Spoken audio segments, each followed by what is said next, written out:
Bismillahirrahmanirrahim. Assalamualaikum warahmatullahi wabarakatuh. Kembali dengan saya Rahayu MPD dalam mata kuliah Hak Asasi Manusia. Rekan-rekan mahasiswa Universitas Terbuka dimanapun Anda berada, selamat datang kembali dengan mata kuliah Hak Asasi Manusia. Hari ini kita akan ngebahas tentang hakikat dan sejarah perkembangan hak asasi manusia. Bukan cuma di Indonesia, tetapi di berbagai negara di dunia. Saudara sekalian, melihat Undang-Undang Nomor 39 tahun 1999, di sana di pasal 1 ada pengertian hak asasi manusia. Pengertian hak asasi manusia menurut undang-undang ini adalah seperangkat hak yang melekat pada hakikat dan keberadaan manusia sebagai makhluk Tuhan yang Maha Esa dan anugerah yang diberikannya, yang wajib dihormati, dijunjung tinggi, dilindungi oleh negara, hukum, pemerintahan, dan setiap orang demi kehormatan serta perlindungan harkat dan martabat manusia. Tentunya, hak asasi manusia merupakan hak yang harus senantiasa kita perjuangkan semaksimal mungkin. Saudara sekalian, ada beberapa macam hak asasi manusia. Yang pertama kita pernah mengenal tentang personal right. Di dalamnya ada kebebasan bergerak, bepergian, dan berpindah-pindah tempat. Yang kedua, ada hak secara individu ini adalah mengeluarkan dan menyatakan pendapat.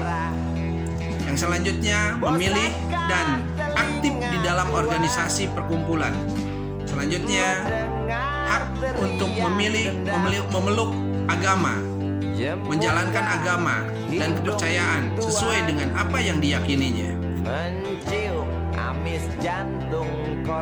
Macam-macam hak asasi manusia sendiri ada yang dinamakan legal equality, di mana di dalamnya ada 3 hal. Yang pertama, mendapatkan perlakuan yang sama di depan hukum dan pemerintahan. Tentunya, di dalam undang-undang kita, setiap warga negara berhak mendapatkan bantuan hukum.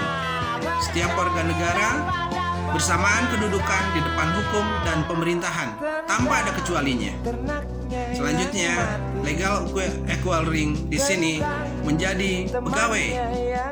Tentunya pegawai negeri maupun pegawai swasta. Di dalam undang-undang kita pernah mengenal tentang setiap warga negara berhak mendapatkan pekerjaan dan penghidupan yang layak bagi kemanusiaan. Selanjutnya, mendapatkan layanan dan perlindungan hak hukum. Tadi, setiap warga negara berhak mendapatkan bantuan hukum ketika bermasalah terkait dengan hukum.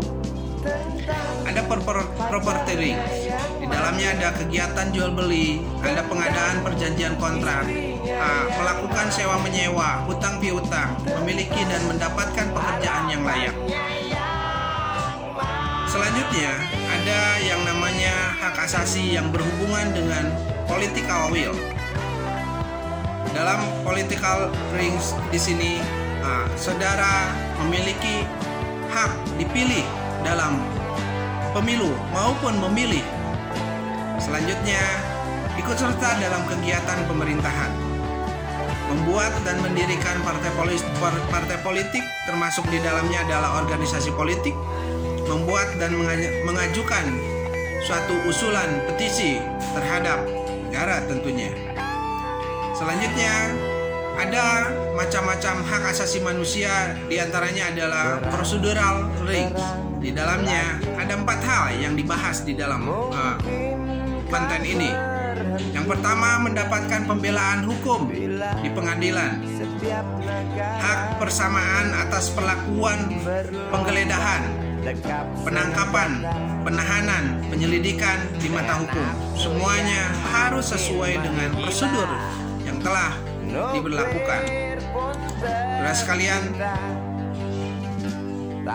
hak asasi berdasarkan sila-sila di dalam Pancasila. Kita lihat ada beberapa, diantaranya di dalam sila pertama, ketuhanan yang Maha Esa mengandung perkataan terhadap Tuhan Yang Maha Esa dan menjamin setiap orang untuk melakukan ibadah menurut keyakinannya masing-masing. Adanya kemerdekaan beragama, setiap orang dan setiap agama dipandang sama hak dan kedudukannya terhadap negara. Selanjutnya, pengakuan sila ke-1 ini berarti pengabdian terhadap Tuhan Yang Maha Esa dalam arti melaksanakan segala perintah Tuhan dalam kehidupan sehari-hari. Inilah orang Islam mengatakan takwa. Saudara sekalian, ketuhanan Yang Maha Esa yang kausa prima, yang mengajarkan persamaan, keadilan, kasih sayang, dan kehidupan yang tentram. Seperti saudara yang ketahui bahwa agama adalah punya pengertian tidak, agama kacau. Maka orang yang beragama kehidupannya tidak akan kacau. Saudara-saudara kalian, kita masuk ke sila kedua, kemanusiaan yang adil dan beradab. Di sana ada sikap yang menghendaki pelaksanaan human, dalam artinya pengakuan terhadap kebebasan manusia. Selanjutnya, manusia mengakui seluruh hak manusia, pengakuan kemerdekaan bagi segala bangsa, pengakuan manusia sebagai individu dan makhluk Tuhan, pengakuan sebagai makhluk sosial. Hak asasi manusia mendapatkan pengakuan seperti hak untuk tidak diperbudak, tidak dianiaya sebagai manusia pribadi, tidak ditangkap, tidak ditahan, tidak dibuang secara sewenang-wenang, mendapatkan peradilan yang bebas, hak tidak dianggap tidak bersalah sampai dibuktikan kesalahannya menurut undang-undang. Jadi, dalam sistem hukum KUHP kita, setiap kesalahan bisa dikatakan salah ketika vonis hakim sudah dijatuhkan. Setiap tersangka baru dikatakan bersalah atas dakwaannya ketika hakim sudah memutuskan bersalah. Makanya muncullah asas praduga tak bersalah. Saudara sekalian, kita masuk ke sila ketiga, persatuan Indonesia. Persatuan Indonesia atau kebangsaan ialah sikap yang mengutamakan kepentingan suku, golongan, partai, daerah, dan lain-lain. Semua suku, golongan, partai mempunyai kedudukan dan kesemaptaan yang sama, keseimbangan yang harmonis dengan tidak mengutamakan satu dengan mengabaikan yang lainnya. Kesadaran kebangsaan lahir dari keinginan untuk bersatu dan merupakan titik tolak dalam perjuangan mempertahankan hak asasi manusia itu sendiri. Saudara sekalian, di sila keempat, kerakyatan yang dipimpin oleh hikmat kebijaksanaan dalam permusyawaratan perwakilan mengandung arti bahwa kedaulatan rakyat berarti kedaulatan negara berada di tangan rakyat. Maka rakyatlah yang memiliki kewenangan penuh, kedaulatan penuh untuk menentukan nasib bangsa ini. Tentunya negara dibentuk dari rakyat, oleh rakyat, dan untuk rakyat. Kedaulatan itu disalurkan secara demokratis melalui perwakilan. Di Indonesia kita mengenal yang namanya Majelis Permusyawaratan Rakyat. Saudara sekalian, kedaulatan rakyat berisi pengakuan akan harkat dan martabat manusia, sedang pengakuan martabat manusia berarti pula menghormati dan menjunjung tinggi hak asasi manusia. Hak itu serta dalam pemerintahan, hak ikut dalam jabatan-jabatan di dalam negara, hak untuk kemerdekaan pers tentunya. Dan salah satu ciri bahwa bangsa Indonesia ini adalah bangsa yang menjunjung tinggi hak asasi manusia, maka ada kebebasan pers di dalamnya. Dalam sila kelima, keadilan sosial bagi seluruh rakyat Indonesia. Saudara sekalian, sila kelima di dalam Pancasila ini memiliki cita-cita yang ingin diwujudkan. Keadilan sosial berwujud hendak melaksanakan kesejahteraan umum bagi seluruh anggota masyarakat. Keadilan yang dimaksud ialah keadilan yang memberi pertimbangan di mana hak milik berfungsi sosial. Dalam paham keadilan sosial, dijadikan hak untuk hidup layak, dijamin hak untuk memiliki, hak atas jaminan sosial, adanya hak atas pekerjaan dengan sistem pengupahan dan syarat-syarat kerja yang adil dan baik, berhak atas tingkat hidup yang menjamin keselamatan, kehidupan yang sejahtera pastinya. Saudara sekalian, dalam ratifikasi Konvensi Hak Asasi Manusia Internasional, Konvensi Hak-Hak Politik Perempuan diratifikasi melalui Undang-Undang Nomor 68 Tahun 1958. Selanjutnya, Konvensi Penghapusan Segala Bentuk Diskriminasi Terhadap Perempuan diratifikasi dengan Undang-Undang Nomor 7 Tahun 1984. Konvensi Anti-Apartheid dalam olahraga diratifikasi dengan Kepres Nomor 48 Tahun 1993. Konvensi tentang hak-hak anak diratifikasi dengan Kepres Nomor 36 Tahun 1999. Konvensi anti penyiksaan secara kejam, tidak manusiawi dan merendahkan martabat manusia diratifikasi melalui Undang-Undang Nomor 5 Tahun 1998. Konvensi penghapusan diskriminasi ras diratifikasi melalui Undang-Undang Nomor 29 Tahun 1999. Tentunya banyak hal yang harus kita pelajari melalui hak asasi manusia. Sejarah perkembangan hak asasi manusia. Kita mulai dari hak asasi manusia di negara Yunani. Selanjutnya Inggris, Amerika, Perancis, dan pada akhirnya kita akan mempelajari hak asasi yang diberlakukan di Perserikatan Bangsa-Bangsa.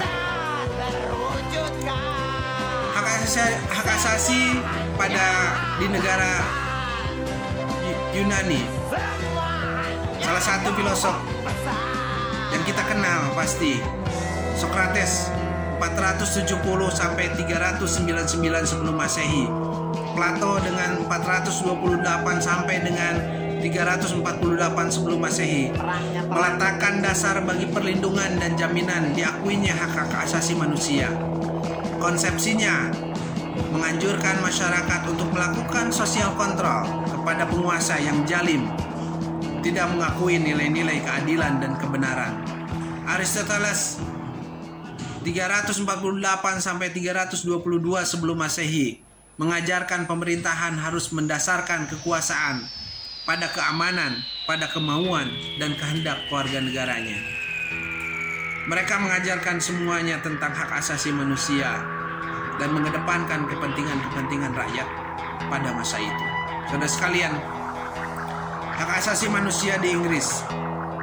Inggris merupakan negara dan sekaligus sebagai tonggak kemenangan hak asasi manusia di dunia. Perjuangan hak asasi manusia telah disahkan melalui dokumen-dokumen, salah satunya adalah Magna Carta, ratifikasi of Rome, dan lain-lain. Salah satu yang paling kita kenal tentunya adalah Bill of Rights. Saudara-saudara sekalian, silakan untuk mempelajarinya dokumen-dokumen tersebut. Silakan saudara-saudara bisa melihat di perpustakaan online mahasiswa Universitas Terbuka. Saudara bisa menjadikan buku-buku tersebut untuk referensi memahami tentang sejarah hak asasi manusia di dunia. Magna Carta salah satunya adalah raja beserta keturunannya berjanji akan menghormati kemerdekaan, hak dan kebiasaan gereja di Inggris. Raja berjanji kepada penduduk kerajaan yang bebas untuk memberikan hak-hak sebagai berikut. Para petugas keamanan dan pemungut pajak akan menghormati hak-hak penduduk. Polisi ataupun jaksa tidak dapat menuntut seseorang tanpa bukti dan saksi yang sah. Seseorang yang bukan budak tidak akan ditahan, ditangkap, dan dinyatakan bersalah tanpa perlindungan dari negara dan tanpa alasan hukum sebagai dasar tindakannya. Apabila seseorang tanpa perlindungan hukum sudah terlanjur ditahan, raja berjanji akan mengoreksi kesalahannya. Ini adalah salah satu bentuk hak asasi manusia yang diberlakukan di Inggris. Saudara sekalian, ada ratifikasi of ranks. Pajak dan pungutan istimewa harus disertai persetujuan. Warga negara tidak boleh dipaksa menerima tentara di rumahnya. Selanjutnya, tentara tidak boleh menggunakan hukum perang dalam keadaan damai. Saudara sekalian, undang-undang ini mengatur tentang penahanan seseorang dibuat tahun 1979 yang berisi seseorang yang ditahan segera diperiksa dalam waktu 2 hari setelah penahanan. Alasan penahanan seseorang harus disertai bukti yang sah menurut hukum. Di sini ada di dalam piagam Habeas Corpus Art. Selanjutnya kita akan mempelajari tentang bagaimana sejarah hak asasi manusia di Amerika, dilandasi oleh pemikiran John Locke mengenai hak life, liberty, dan property, yang di dalamnya terdapat dalam deklarasi kemerdekaan atau dikenal dengan Declaration of Independence of the United States, mengandung pernyataan bahwa sesungguhnya semua bangsa diciptakan sama sederajat oleh Yang Maha Pencipta, bahwa sesungguhnya manusia dianugerahi oleh penciptanya hak hidup, kemerdekaan, dan kebebasan untuk menikmati kebahagiaan. Ini di dalam piagam hak asasi manusia di Amerika. Saudara sekalian, amanat Presiden Franklin. Di sini ada tentang 4 kebebasan pada Kongres Amerika Serikat tanggal 6 Januari 1941. Yang pertama adalah kebebasan untuk berbicara dan melahirkan pikiran, kebebasan memilih agama sesuai dengan keyakinan dan kepercayaan, kebebasan dari rasa takut, kebebasan dari kekurangan dan kelaparan. Saudara sekalian, kita masuk kepada piagam yang namanya Bill of Rights. Kebebasan dalam pemilihan anggota parlemen, kebebasan berbicara dan mengeluarkan pendapat, pajak, undang-undang, dan pembentukan tentara tetap harus seizin parlemen. Hak warga negara untuk memeluk agama menurut kepercayaannya masing-masing. Parlemen berhak untuk mengubah keputusan raja. Pada akhirnya kita akan melihat bagaimana piagam hak asasi manusia di Prancis, deklarasi Das Droit. Di sini ada 14 hak manusia yang dijamin di dalam piagam ini. Salah satunya adalah manusia dilahirkan merdeka dan tetap merdeka. Manusia punya hak yang sama. Manusia merdeka berbuat sesuatu tanpa merugikan hak orang lain. Warga negara mempunyai hak yang sama dan mempunyai kedudukan serta pekerjaan umum. Manusia tidak boleh dituduh dan ditangkap selain menurut undang-undang. Manusia mempunyai kemerdekaan agama dan kepercayaan. Manusia merdeka mengeluarkan pikiran, pendapatnya. Adanya kemerdekaan dalam surat kabar. Adanya kemerdekaan bersatu dan berpendapat. Adanya kemerdekaan untuk bekerja, berdagang, dan melaksanakan kerajinan. Adanya kemerdekaan untuk berumah tangga. Adanya kemerdekaan untuk hak milik. Adanya kemerdekaan untuk lalu lintas. Adanya hak hidup dan mencari nafkah. Terakhir, hak asasi manusia menurut Persatuan Bangsa-Bangsa. Yang pertama yang diatur di dalam piagam PBB ini terkait dengan hak asasi manusia. Yang pertama adalah hak hidup. Di dalam pasal 28 ayat 1. Di dalam pasal 28 Undang-Undang 1945 ada yang mengatur tentang hak asasi manusia, diantaranya adalah hak hidup. Hak hidup merupakan hak yang paling asasi yang harus dimiliki manusia, siapapun tanpa terkecuali. Selanjutnya, kemerdekaan dan keamanan badan. Diakuinya kepribadiannya, memperoleh pengakuan yang sama dengan orang lain menurut hukum untuk mendapat jaminan hukum. Manusia dan masuk dan keluar wilayah suatu negara, mendapatkan asilum, mendapatkan suatu kebangsaan, mendapatkan hak milik atas benda, bebas mengutarakan pikiran dan perasaan, bebas memeluk agama, mengeluarkan pendapat, berapat dan berkumpul, mendapat jaminan sosial, mendapat pekerjaan, berdagang, mendapatkan pendidikan, turut serta dalam gerakan kebudayaan dalam masyarakat, menikmati kesenian, dan turut serta dalam kemajuan keilmuan. Saudara sekalian, pandangan dan sikap bangsa Indonesia terhadap hak asasi manusia, salah satunya, bangsa ini adalah bangsa yang anti terhadap penjajahan. Tentunya semuanya diawali dengan salah satu diantaranya adalah kebangkitan nasional 20 Mei 1908.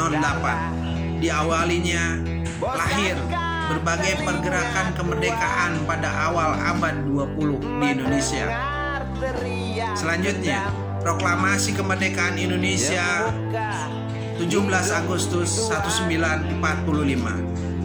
Ketetapan MPR RI sementara nomor 14 MPRS 1966 tentang pembentukan panitia ad hoc tentang rancangan piagam hak asasi manusia. Selanjutnya, kemajuan hak asasi manusia terbukti saat sidang umum MPR RI tahun 1998. Sumpah Pemuda, kita mulai dari awal lagi. Setelah tadi ada kebangkitan nasional, ada Sumpah Pemuda 28 Oktober 1928. Selanjutnya ada rumusan hak asasi manusia secara eksplisit telah tercantum di dalam Undang-Undang Republik Indonesia Serikat dan Undang-Undang Sementara tahun 1950. Terakhir, terbentuknya Komisi Nasional Hak Asasi Manusia berdasarkan keputusan Presiden tahun 1993. Ini semua membuktikan bahwa Indonesia begitu sangat menjunjung tinggi hak asasi manusia. Salah satu yang harus kita pelajari juga bahwa 4 generasi sejarah perkembangan hak asasi manusia. Yang pertama adalah generasi hak-hak sipil dan hak-hak politik. Yang kedua, pada generasi ini hak-hak dalam bidang sosial, hak dalam bidang ekonomi, hak dalam budaya. Generasi ketiga hak asasi manusia diantaranya adalah hak dari generasi pertama dan kedua dan hak pembangunan. Terakhir, generasi keempat mengkritik peranan negara yang terlalu dominan, lebih mengutamakan pembangunan ekonomi dan mengorbankan hak-hak rakyat. Ini pun sudah diatur dalam negara. Rekan-rekan mahasiswa dimanapun Anda berada, hari ini juga kita bisa lihat